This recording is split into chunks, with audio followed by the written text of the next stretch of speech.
Do you know many people are having trouble with changing the door swing on their Samsung dryer? Don't worry. In this video, we'll show you how you do this. Let's start.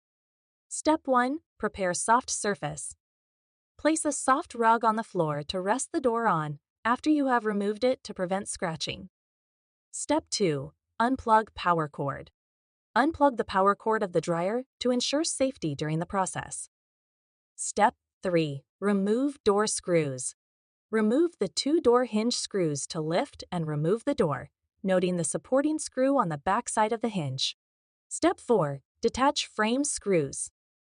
Remove the 2 screws above and below the cutout in the frame front, along with the screws around the lever holder. Step 5. Reattach door. Place the door on the other side, reattach it to the dryer, and tighten the screws accordingly. Ensure the protrusion on the hinge aligns with the cutout before tightening.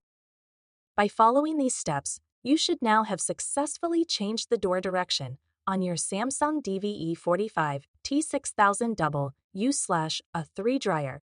Still need help? Visit our website for the complete manual. There you will also find questions and answers from other Samsung users. Did you find this video helpful? By subscribing, you help us continue to answer users' questions. So, subscribe to our channel. Thanks for watching, and see you in the next video.